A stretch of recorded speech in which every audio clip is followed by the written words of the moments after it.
The story is about a little boy named Dane and his sister Bianca. And one summer, they went to spend a couple of weeks at their grandma's house. And before they went, Dane liked to view himself as this great and mighty hunter. And so he had a slingshot that he brought along. And on that first day, he got up and had breakfast, filled his pockets with rocks, and went out into the bush with a slingshot. Great hunter. And he's a lousy shot. There was a bird, missed, and there was a squirrel, missed. So finally there was a big rock. Surely he could hit the rock.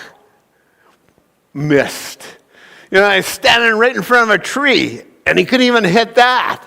And so by the time he was just about out of rocks, he was pretty discouraged. Turns out he wasn't this great and marvelous hunter after all. So he trudges back to his grandma's farmyard. And there on the other side of the farmyard, there's Melvin, Grandma's pet duck. And so he takes and pulls back the last rock in his pocket, pulls back as hard as he can. He knows he's not going to hit this duck. Can't even hit the tree. But he lets the rock fly, and it flies through the air and beans old Melvin right in the head. And at first he's a little bit excited that he finally hit something, but then he noticed Melvin fell over. So he runs over. Come on, Melvin, wake up, wake up, wake up, Melvin. But poor old Melvin's dead.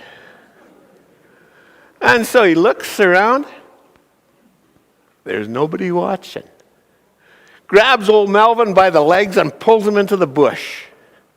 Goes in for lunch.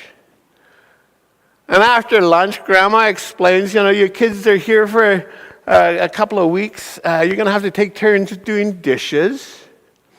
And it's Bianca's turn. And Bianca pipes up and says, no. Dane says he likes doing dishes, and he'll do them all. And Dane's about to protest and say, what, are you crazy? But Bianca leans over and says, I saw what happened to the duck. And Dane quickly agrees to do the dishes. Well, that's the way it went all week. The next day, in the morning, Grandma went shopping, and Bianca went with her, and Dane had to work. In the afternoon, Grandpa was going fishing, and Dane was going to go fishing with him, but Bianca said, Dane doesn't like fishing. He wants to stay home and work. And Dane's about to protest, and Bianca says, remember the duck. That's how it went all week. And finally, by the end of the week, Dane was feeling really, really guilty. And he was getting tired of doing all the work. And so he went to his grandma and said, Grandma, I killed Melvin. I'm sorry. But I killed Melvin. And Grandma said, Dane, I know. I saw you drag him into the bush. But I was wondering how long you were going to allow your sin to make you its slave. The Bible teaches us that when we sin, we become slaves to that sin.